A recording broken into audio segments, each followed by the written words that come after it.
Hi guys, this is Vidas and welcome to another tutorial today. In this Learn with Vidas session, I will teach you how to improvise Rondo form. A very interesting form and useful compositional device as well. This tutorial was requested by Dawn, and she is of course our Total Organist member, and she is in the live chat. Hello Dawn, welcome, and thanks so much for the coffee before the tutorial even started. Thank you, appreciate it. Everyone else who will join later, say hello in the live chat as well. We are now in the Lutheran Church in The Hague. Betz organ from 1751, sampled by Svelling, and this will be our main instrument for today's tutorial. Great sample set and instrument in general. All right, let's do this. Let's start improvisation in the Rondo form, but first let's define it and what it is. Rondo form basically is like a circle. Rondo in French is a circle. It goes round and round and round. And in musical terms, this round circle basically repeats some material that is important in the piece. And we call it refrain. If this is derived from the French form. If it's from the Italian version, then it's ritornello, right? Ritornello. It's still ritorno, refrain, to return, basically, to go around, yeah, to return or go around. So this recurring melody or motive or even a theme, bigger theme, has to be repeated at least three times to be considered a rondo.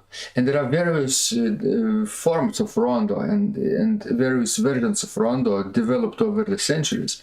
And we'll start today with the most simplest one, the Baroque rondo, which was famous in the times of Couperin and French classical music, especially for the harpsichord music. Yeah, but we will adapt it for the organ forms, and this will be useful for today. We're starting with this because it's the easiest and simplest solution, because all it has is basically two themes. Theme A in the home key and theme B.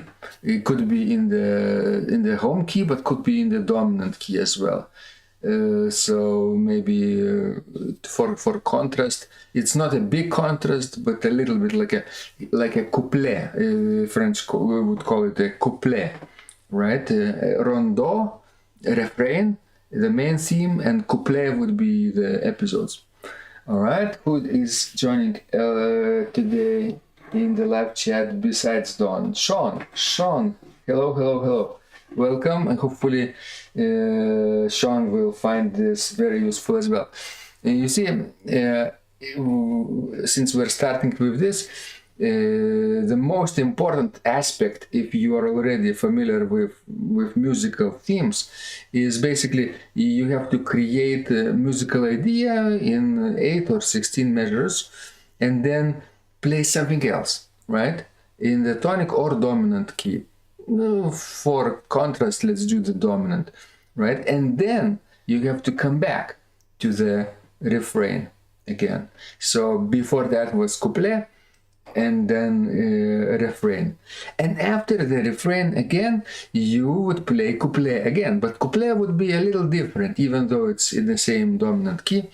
It's with variations a little bit, right? And then it's especially nice to improvise rondo in this form, in this version, because those couplets could be different every time, and it's not written down on the score. It's not cut and paste, and not copy pasted, but it's just a little variation every time. That's the main principle of improvisation. You always improvise a little differently, and this is really good for today's purpose as well. All right, and then after the second couplet, we do the refrain, the final refrain, right? Or could be more couplets after that, and then finally still a refrain. 3-4 times, yeah. We don't use any other themes, any other material, just two contrasting themes. All right. So let's take a look at the registration, and let's register as maybe two manual setup. The main theme would be let's say in the C major key. Prestant, octave bourdon, quint octave, mixture,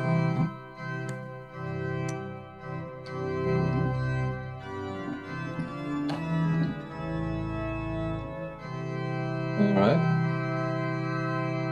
And we could even have a trumpet.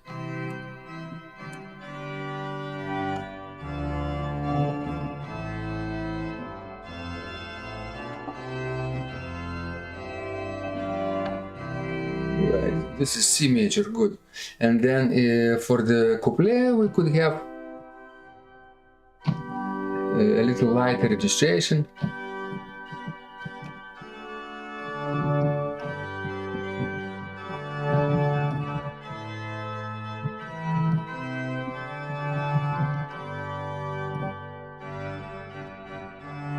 Like this, all right?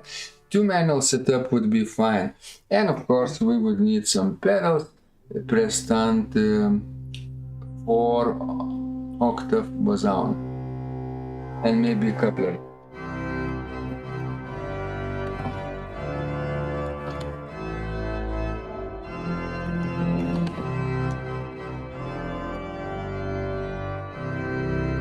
And then a little more contrast without the pedals, the G major section couplets, right? We have the registration set up for this, and very interesting would be to actually start improvising around this. The main thing is not to rush. I've played for you a little too fast, right? Like a concert tempo, like a demonstration. But for practice purposes, you have to slow down at least 50%. 50% only then. All right. Excellent. So now let's start doing this, okay? Without further ado, okay? If you're joining me on your organ setup, check if this is C major. This should be C major, right? If this coincides with your C, okay? Hopefully it does. And then that could be fine. You could actually play together with me, all right? So let's do this. The first step is to create a refrain. A refrain in C major for practical purposes, not too complicated key. Could be any other key, of course, could be even minor key. But for practical purposes, let's start from the beginning in C major, okay? 8-measure musical idea, 8 measure long.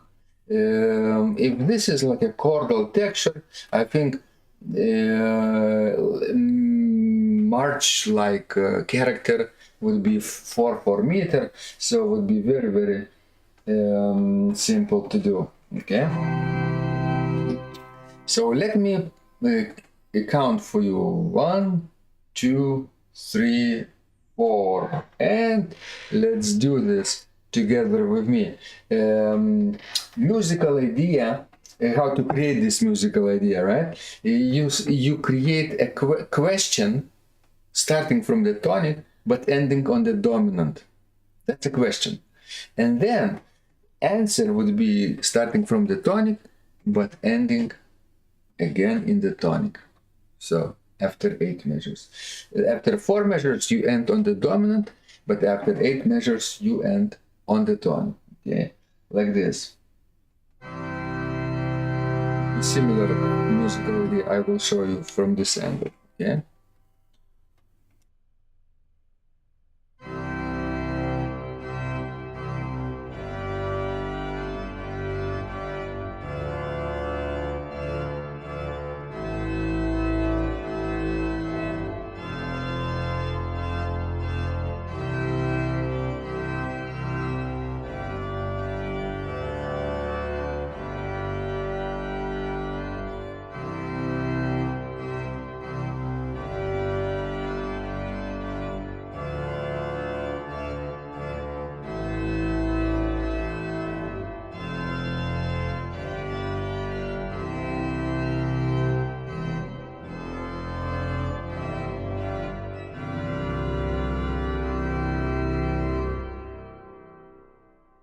Like this, 8 measures. And the first half of the musical idea ended on the G major chord, basically. And the second half started on the tonic again, but ended again in C major like it started. Question and answer. Very simple. Okay, let's do it one more time.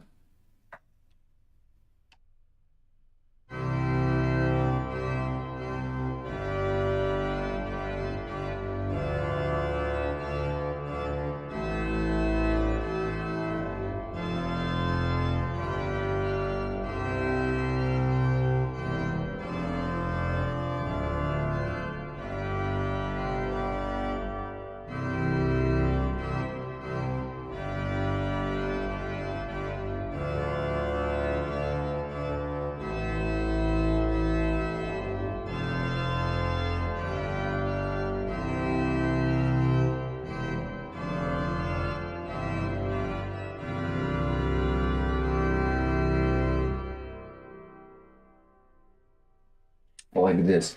Maybe you want me to spell out the chords that I'm using, okay? I'm using a little different every time, but this time I will spell it out for you, so that would be easier for you. And my setup for the hands is usually 3 hands in the right hand part, 3 voices in the right hand part, and 2 in the left hand, and 1 in the pedals. That's kind of easier than 3 and 3, left hand 3, right hand 3. Of course, you could do 2 voices in each hand. That could be possible. But then you have to think about voice leading all the time. But in this case, you keep making melody and harmonize that melody with the right hand part. But your left hand just supports the right hand part and doesn't move a lot. Just playing 2 chordal notes at the same time. From, for example, G and C from the C major chord, right? Or G and B from G major chord, or this fifth from G major chord. Just 2 intervals. F major chord, yeah, or even this, yeah. Any specification of voices could work. Could be 3 voices also.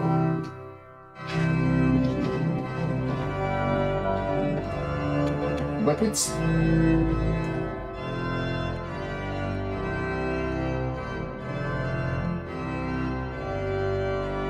a little more complex, so I suggest you stick with 2 voices in the right hand part, left hand part, and 3 or 2 in the right hand. All right. The top view of the keyboard is really helpful, says Sean. Okay, so let's leave it at this.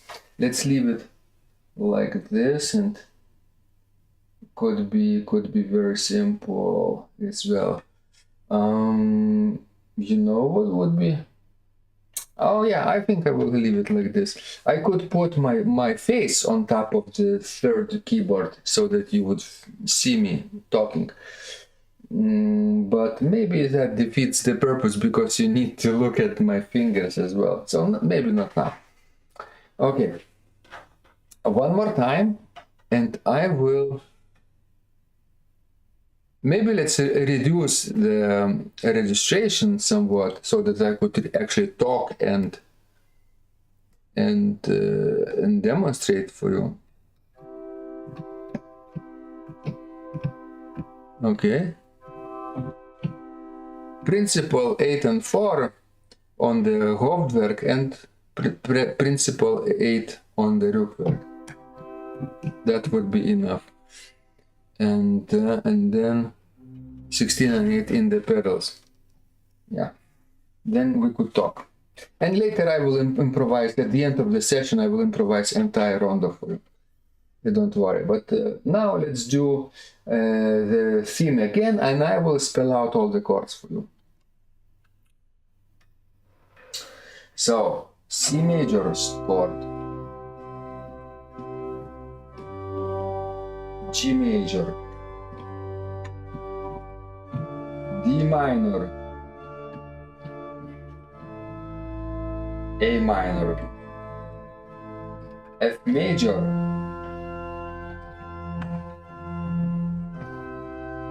C major,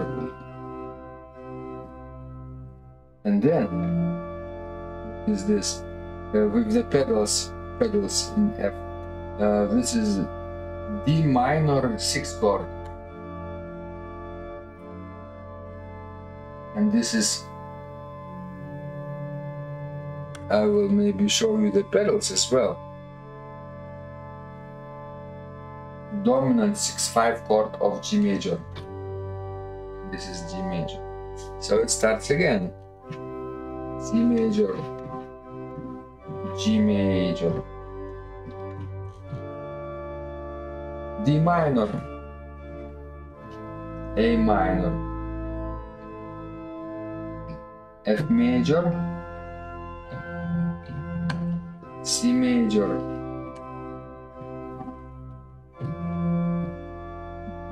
D minor 6 chord,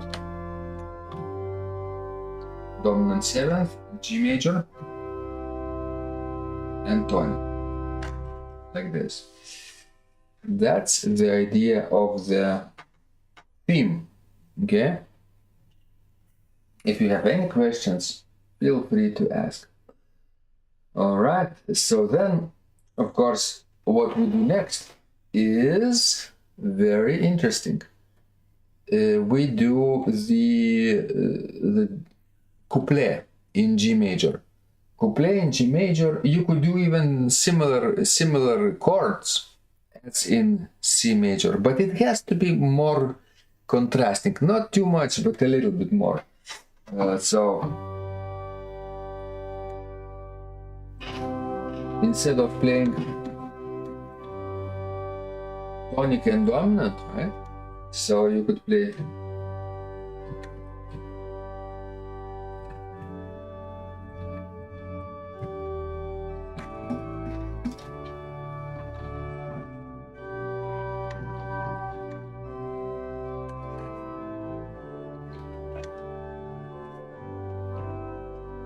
one more time.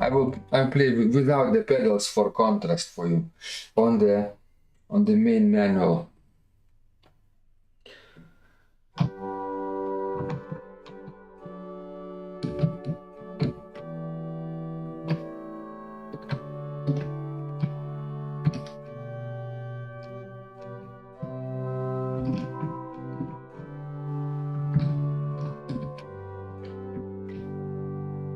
Okay, and the chords in this G major couplet would be G major chord, D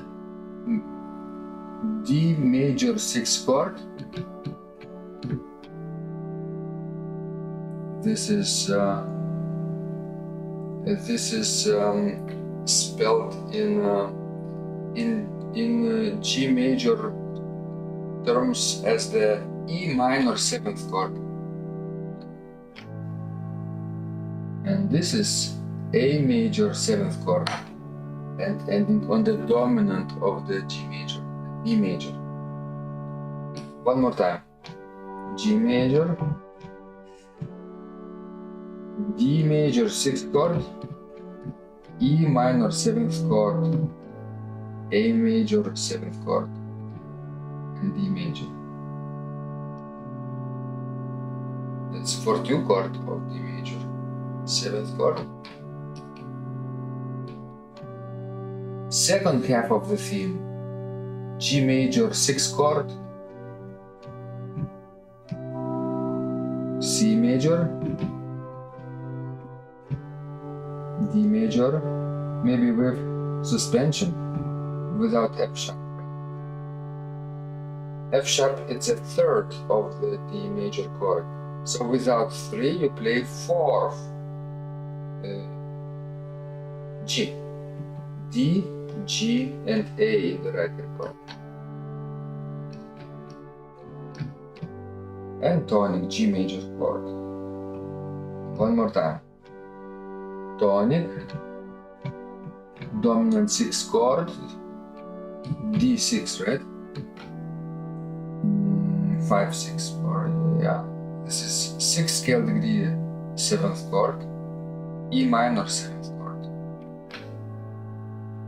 A major 7th chord, which is the dominant of the dominant. This is the dominant D major chord. And sing tone in the left hand part, in the bass, and then second half starts with the tonic 6th chord, subdominant C major,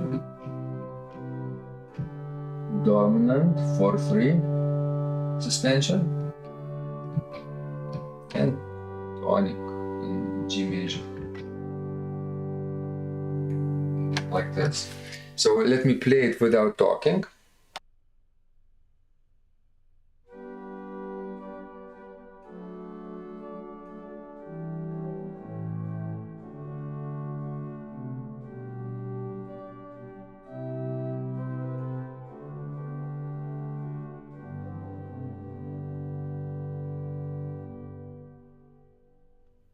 A little different every time, right? It's really beautiful when you do variations like this of the, and remember, when we'll repeat this G major couplet, it will be again a little different with the same harmonic outline though. The chords will be the same. All right, any questions so far? Giovanni, hi. Who is top fan today? Top fan according to YouTube is Don, number 1. Sean Pierre is number 2, and Giovanni is number 3. Okay, more people are actually watching it live, so feel free to say hello in the live chat as well. Excellent. And now the next step would be to come back to the C major area. Oh, hello, Rin. Good to see you. And let's do the C major version.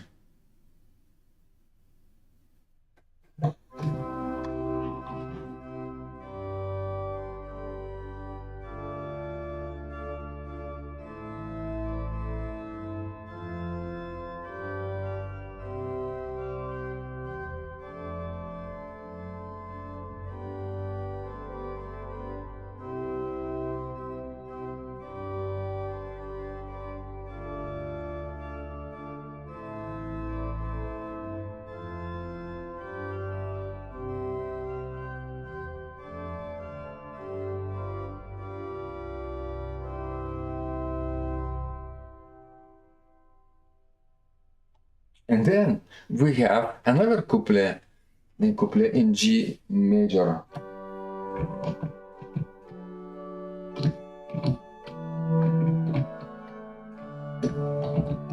But keeping the same chords, keep melodies different, right? Use different melodic material. Same harmonic material with different melodic material, maybe different rhythms too, in a way, sometimes. So this is fun. Let me do it slowly for you, for example, in G major.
and then main theme in C major.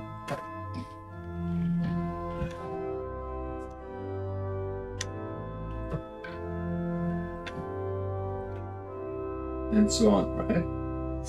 G major sounds great, says Jean-Pierre. Do you know why? Who knows where did I steal this theme from? Who created this first?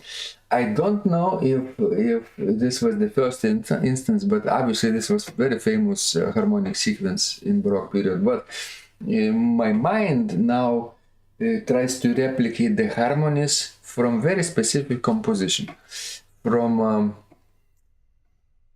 Johann Sebastian Bach's Goldberg Variations.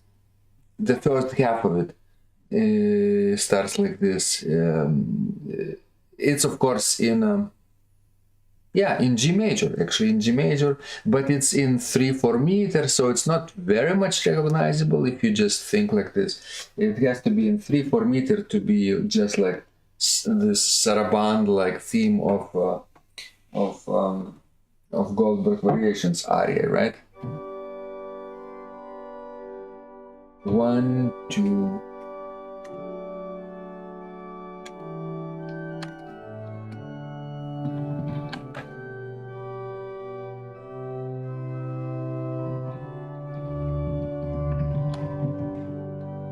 One, two, three, 1, 2, 3, 1, 2, 3, 1, 2, 1, 2, 2, 1, 2, 3, 1, 2, Bach. Okay, but in 3/4 meter originally, so now in 4/4 meter it's something else. Yeah, it's still very much idiomatic to Baroque period, but it could be a different feeling, right? Because we're creating a march, no longer a saraband like aria.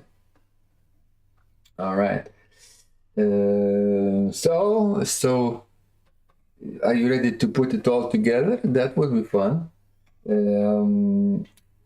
We can call the first theme in C major theme A, refrain, right?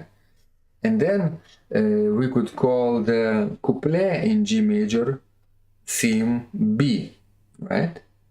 So we have A, B, then A, B, A. At least 3 times, right? We have to repeat the refrain to be considered a rondo. But it could be more. It could be A, B, A, B, A, B, A. 7 parts, yeah? 7 episodes, not 5. A, B, A, B, A, that's 5. But A, B, A, B, A, B, A, it's 7 again. So it's up to you to expand it or reduce the texture, the form as you go along. And actually it's very, very useful if you play in church like a prelude or a postlude, and depending on the registration and tempo, this could be easily either the postlude or the prelude, yeah? A lot of times organists play softer preludes and very loud, powerful postludes. So for softer prelude,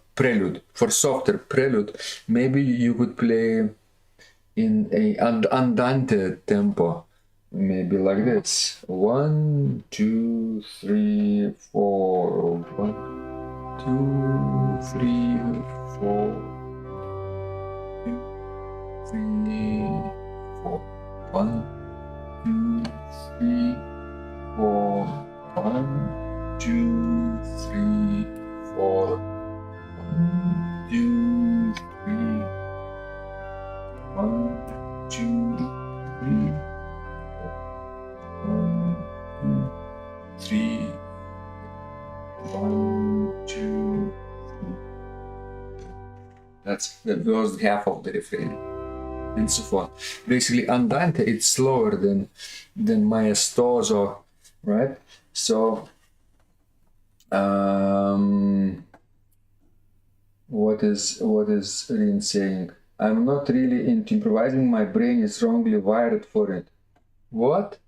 Wrongly wired for it? I don't know. Who said? Did you have a diagnosis or did you go to the doctor to examine your brain? No, of course. This is your subjective view on your own psyche. Yeah. So it's just a matter of practice. Do you think I always improvise? No. There are organists who improvise starting from 4 years old, 6 years old. Yeah, I never did like this. And I wasn't like this when I was little. I started improvising.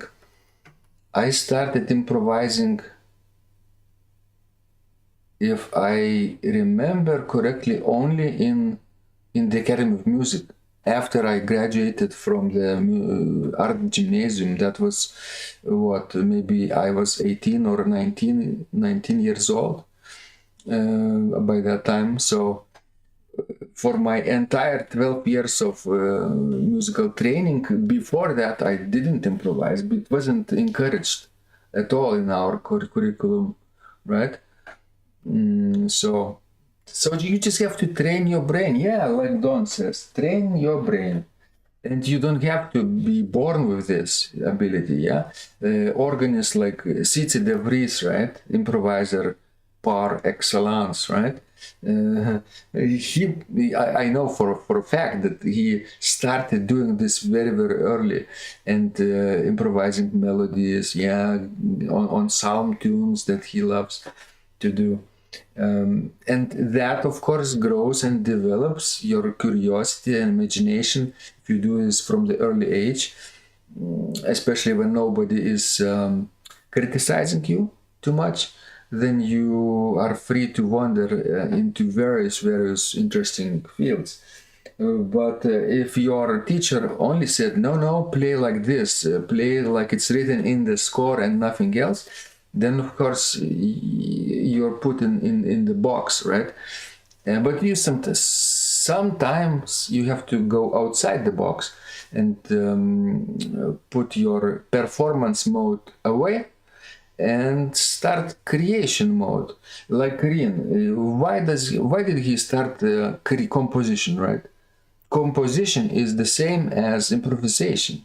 I'm teaching you right now to compose, but perform at the same time, right? It could easily be notated on the piece of paper or the musical notational software, which is more popular today, of course. At the moment of creation, we are also performing. That's what it is, improvisation, right? I can come up with the musical idea and I execute it with my fingers and my feet. Of course, at first you have to be slow, very simple musical ideas, very simple textures, and you have to treat it like playing repertoire. If you're making mistakes, if you're struggling and can't keep the flow, the rhythms going, the pulse, you have to slow down even more, or you have to play just separate hands. Remember, I taught you with previous sessions all those 7 steps in playing cantabiles. We just play the solo melody at first, very single melody. So very, very simple. You could be like this, and then you get better, and start combining 2 voices at a time, or 2 hands at a time, or right hand and pedal, or left hand and pedal, and only then entire 4-part texture, right? So good. That was my spiel, but you have to stop limiting yourself. If you say, no, improvisation is not for me, it's for Vidas, yeah, it's for somebody out there, but not for me. It could be the same critique for anybody else who is actually playing repertoire. No, I can't play repertoire. I only play hymns. No, it's not for me. I wasn't born with this. You have to be genius to play, Bach's Prelude and Fugue, yeah. But it's of course nonsense. You have to just practice, practice, practice, and when you practice, sometimes miracles happen. Of course, you have to practice the right way and for the right amount of time, and only then miracles happen. Yeah, but basically, but the purpose is the same. You have to still practice, practice, drill. If you started improvising at the same time as you were started reading music, from, I don't know, 7, 6 years old, or 10 or 12, whenever you started in your childhood, right? I know a lot of people stop doing this in their 20s, for example, did some other studies, and then came back for organ playing after decades away from the keyboard. And that's fine. It's just building a muscle, yeah, mental brain muscle. Now you're doing this again, but doing in small steps, small chunks of musical ideas, and taking it very, very simple steps, very, very easy, because you don't want to overextend yourself right away, yeah? Because if you do that, you can only last 3 days. After 3 days, it's too much. You will burn your musical ideas. Your brain will crash, and you say, no, improvisation, it's not for me. Not even composition or repertoire playing is, no, it's not for me. It's for geniuses, right? But if you take it one step at a time, all those musical ideas that I'm teaching right now could be taken apart. Yeah, even the Rondo playing could be taken apart and playing very, very slowly. Then you are going in the right direction. That's the most important thing. Direction. Yeah, not the result. You don't have to be perfect right now. You just have to be persistent enough for 20 years. All right, but if you are starting very late at life, don't despair that, oh, I don't have my 20 years left. No, who knows how many years I have left? Yeah, it's a mystery, yeah, for us. But the main idea, and we talked with Osha, I think, on the podcast about this, is not to be intimidated and not to feel pressured. Oh, I have to do this for 20 years, only then I become better. No, actually you actually are becoming better every time you sit down on the bench. You just can't notice the small improvements. You will notice those improvements after you come back to the same piece or to the same texture, to the same rondo form that I'm teaching you in 3 months from now. Right now, for example, you are struggling, but if you do this for 3 months, similar ideas in different keys, let's say, but doing creative work, in 3 months from now, if you record the same session today, you will say, oh, I was very, very, very much like a beginner. Yeah. Sean says, yeah, that he would do practice on the piano of exercise given to him by a teacher in the 1960s, and then he would improvise without knowing it, just by playing around. Yeah. And his teacher was not too much impressed. Yeah, there are all kinds of teachers, and not everyone is so supportive. Yeah, and some say, "Oh no, don't do this. Only Bach can improvise," and then people stop. But we're not about playing like Bach. No, we're just trying to improve ourselves based on those ideas. Not even Bach's ideas. It's general Baroque ideas. Yeah. And Bach was actually improving himself as well from various other composers of the day, Buxtehude, Svelling, Zarlino, all those people who lived before him influenced him in various ways through the contemporaries and their successors. Right.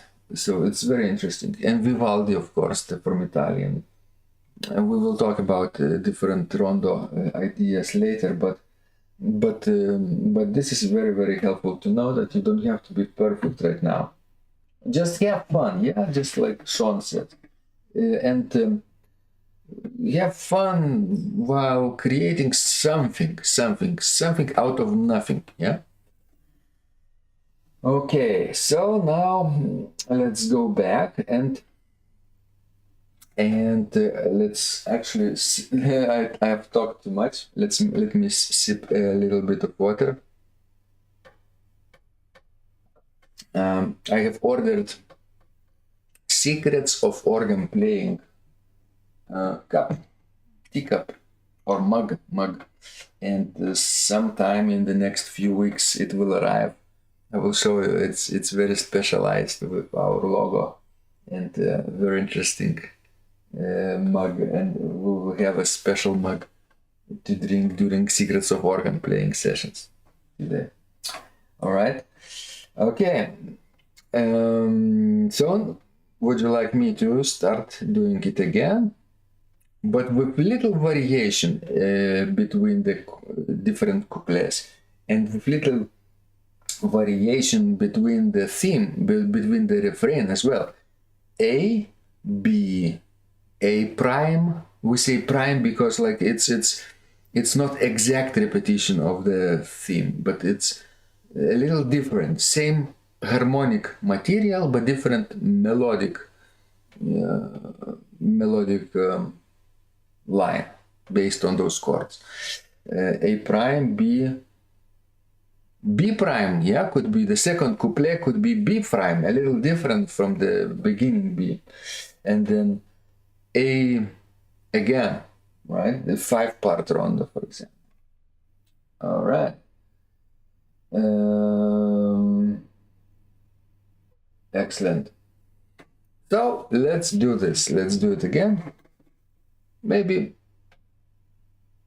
I will play it for you and we'll talk. No, not talk, but basically I will demonstrate now. Okay, with different registration than before, a louder one.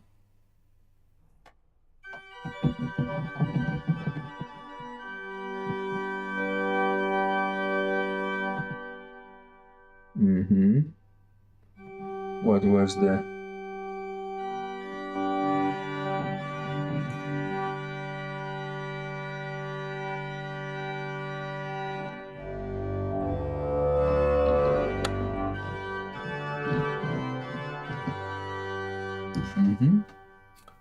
All right, so let's do it from the start.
like this.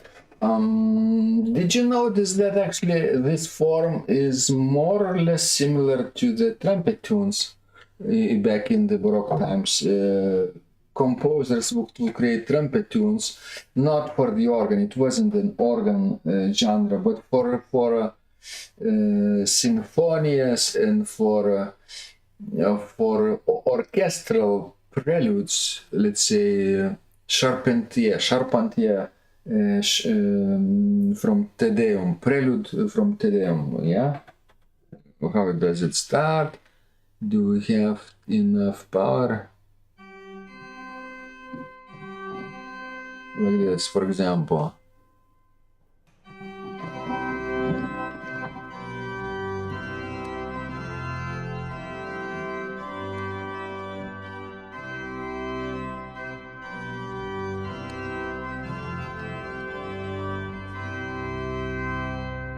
Right? This is the refrain, actually, what it is. And it is repeated.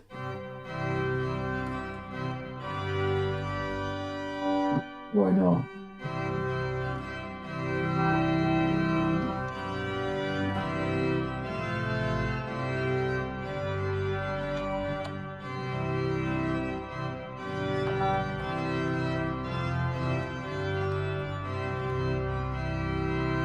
You could actually take the harmonic outline from this refrain and create your own. I've almost started doing this. But yeah, trumpet tunes are fun. Later were adapted to the organ texture as well. And the composers from the 20th century and the 21st century now love writing these rondos. They are rondos, actually, right? Because the theme repeats itself at least 3 times, and the couplets, the other contrasting materials, could be repeated but could be not repeated. They could be different, right? So that's the main idea, and I encourage you to practice really slowly and see where you could simplify either the texture. Yeah, either play just the right hand part or just the left hand part or just the pedal chords, chordal notes if you need to, or to slow down twice as much than you used to. Most of the time people play too fast on their own. If they want to improve, they have to slow down and get better and better and better and become perfect and at a very, very slow tempo. Then think you speed up just a little bit, very naturally, without any metronome at all, and you get ready to go to the next level by playing a little faster, and then maybe combine different textures as well. All right, any other questions or observations in the live chat? Okay, that would be obviously possible to do. Oh, I think I could improvise for you one simple rondo, but in the minor key. You obviously understand that this texture lends itself very well to A minor key, and our, for example, couplet could be in the dominant, in the E minor. A minor.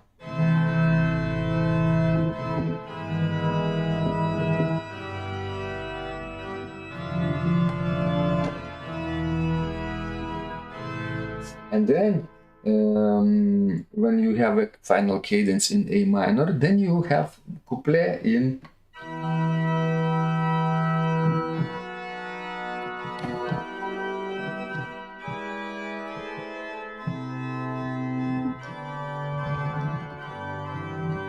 could be, you could end on another key like in G major, parallel major of E minor, or you could end on E minor chord as well.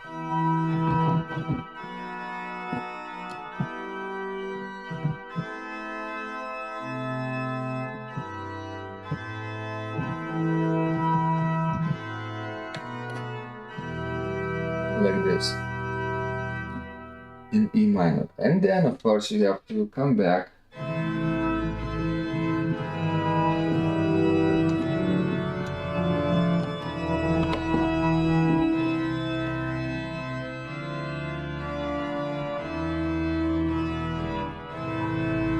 like me to play this. I will do this for you one more time.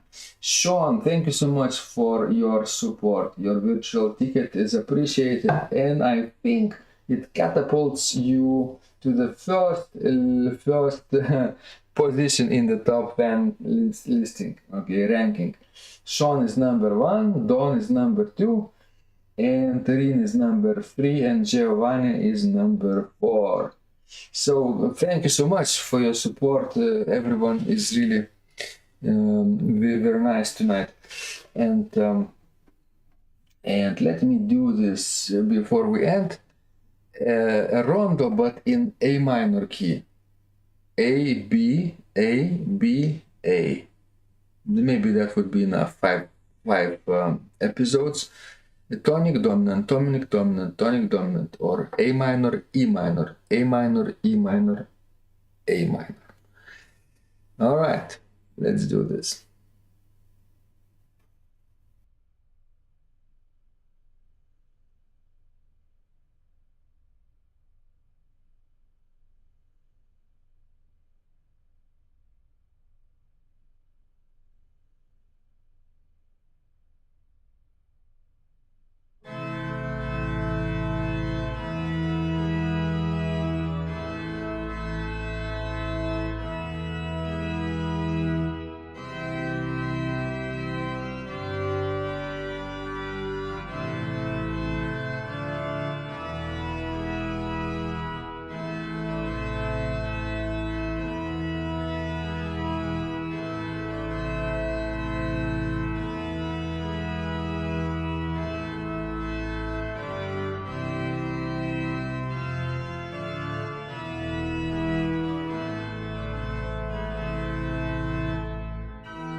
So I think that was close enough for this try of A minor rondo, right?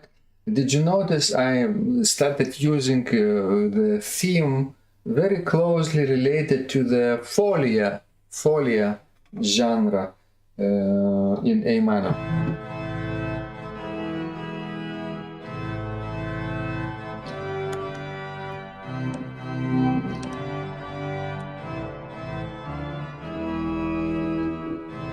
And then another cadence but back in A minor. So folia is a theme for another genre of variations, very popular at the end of the Renaissance and Baroque period as well.